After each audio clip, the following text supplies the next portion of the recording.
ಎಲ್ಲರಿಗೂ ನಮಸ್ಕಾರ. ನಾನೇ ನಿಮ್ಮ ಈಶ್ವರ್. ಇದೆಲ್ಲಿ ನಡೆದ ಇದೆ ಗೊತ್ತಾ? ಮಹಾರಾಷ್ಟ್ರದ ಸತಾರಾ ಜಿಲ್ಲೆಯ ಒಂದು ಹೋಟೆಲ್ ರೂಮಲ್ಲಿ ಒಂದು ಯುವತಿಯ ಶವ ಪತ್ತೆ ಹಚ್ಚಲಾಗುತ್ತೆ. ಆ ಯುವತಿಯ ಶವ ನೋಡಿದಕ್ಕೆ ಈಸ್ ಅ ಡಾಕ್ಟರ್ ಅಂತ ಗೊತ್ತಾಗುತ್ತೆ. ಯಾಕೆ ಈ ಥರ ಮಾಡ್ಕೊಂಡ್ರು ಅಂತ ಸರ್ಚ್ ಮಾಡಿದಾಗ ಅಲ್ಲೇನಾದ್ರು ಬರೆದಿಟ್ಟಿದಾರ ಅಂತ ಸರ್ಚ್ ಮಾಡೋಕ್ಕೆ ಹುಡ್ಕಕ್ಕೆ ಹೋಗಿದ್ರಂತೆ. ಹುಡ್ಕಕ್ಕೆ ಹೋದಂಥ ಸಂದರ್ಭದಲ್ಲಿ ಕೈ ಹಿಂಗಿತ್ತಂತೆ, ಆ ಲೆಫ್ಟ್ ಹ್ಯಾಂಡು ಹಿಂಗಿತ್ತಂತೆ. ಸರಿ ಅಂದ್ಬಿಟ್ಟು ಹಿಂಗೆ ತಿರುಗಿಸಿ ನೋಡಿದಾಗ ಕೈಯಲ್ಲಿ ಬರೆದಿಟ್ಟಿದ್ರಂತೆ. ಆ ಕೊನೆಯ ಕ್ಷಣ ಡೆತ್ ನೋಟನ್ನು ಬರೆದಿಟ್ಬಿಟ್ಟು ತನ್ನ ಜೀವವನ್ನು ತಾನೇ ತೆಗೆದುಕೊಂಡ್ರು. ಯಾಕೆ ಈ ಥರ ಮಾಡಿದ್ರು, ಯಾಕೆ ಈ ಥರ ಮಾಡ್ಕೊಂಡ್ರು ಅಂತ ಕೇಳಿದ್ರೆ ಅದರಲ್ಲಿ ಏನಿತ್ತು ಅಂತಂದರೆ, ಕಳೆದ 4-5 ತಿಂಗಳಿಂದ ನರಕ ಅನುಭವಿಸಿದ್ದೀನಿ.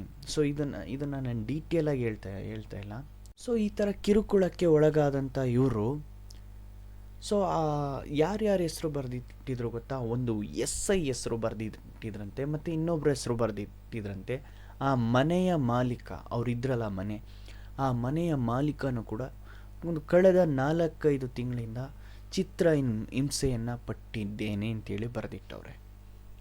ಸರಿ, 5-6 ತಿಂಗಳಿಂದ ಸುಮ್ಮನಿದ್ರ ಅಂತ ಕೇಳಿದ್ರೆ ಖಂಡಿತ ಇಲ್ಲ, ಕಂಪ್ಲೇಂಟನ್ನು ಕೊಟ್ಟಿದ್ರೂ ಕೂಡ ಯಾವುದೇ ಕ್ರಮವನ್ನು ಕೈಗೊಂಡಿಲ್ಲ. ತನ್ನ ಜೀವವನ್ನು ತಾನೇ ತೆಗೆದುಕೊಳ್ತೇನೆ ಅಂತೇಳಿ ಅದರಲ್ಲಿ ಬರೆದಿಟ್ಟವ್ರೆ. ಆ SI ಯಾವ ಥರ ಪರಿಚಯ ಆದರೂ ಗೊತ್ತಾ? ಏನಿಲ್ಲ, ಫೇಕ್ ಫಿಟ್ನೆಸ್ ಸರ್ಟಿಫಿಕೇಟ್ಗೋಸ್ಕರ ಬಂದು ನಿಂತವರು. ಆ ಫಿಟ್ನೆಸ್ ಸರ್ಟಿಫಿಕೇಟ್ ನಕಲಿ, ಅರ್ಥ ಆಗುವಂಗೆ ಹೇಳ್ಬೇಕು ಅಂತಂದರೆ ನಕಲಿ ಫಿಟ್ನೆಸ್ ಸರ್ಟಿಫಿಕೇಟ್ಗೋಸ್ಕರ ಆ ಪತ್ರವನ್ನು ಕೇಳವ್ರೆ. ಇವರು ನಿರಾಕರಿಸವ್ರೆ. ಆ ಥರ ಎಲ್ಲ ಮಾಡಿಕೊಡಲ್ಲ ಅಂಥೇಳಿ ನಿರಾಕರಿಸವ್ರೆ. ಸೊ ಇಂಥ ಸಂದರ್ಭದಲ್ಲಿ ಈ ಕಿರುಕುಳವನ್ನು ಕೊಡೋಕ್ಕೆ ಸ್ಟಾರ್ಟ್ ಮಾಡಿದ್ರು. ಸೊ ಯಾವ ಥರ ಎಲ್ಲ ಮಾಡವ್ರೆ ನೋಡಿ. ಒಂದು ಡಾಕ್ಟ್ರಿಗೆ ಈ ಥರ ಪರಿಸ್ಥಿತಿಯ, ಅದ್ರ ದೂರು ನೀಡಿದ್ರೂ ಕೂಡ ಯಾವುದೇ ಒಂದು ಕ್ರಮವನ್ನು ತೆಗೆದುಕೊಂಡಿಲ್ವಂತೆ. ಸೊ ಯಾವ ಥರ ಎಲ್ಲ ನಡೆದೈತೆ. ಸೊ ಹಲವಾರು ಜೀವಗಳನ್ನ ಉಳಿಸುವಂಥ ಡಾಕ್ಟ್ರನ್ನ ದೇವ್ರ ಥರ ನೋಡ್ತಾರೆ. ದೇವ್ರ ಥರ ನೋಡೋದು ಬೇಡ, ಒಂದು ಮನುಷ್ಯರಾಗಾರು ನೋಡಬೇಕಲ್ವ?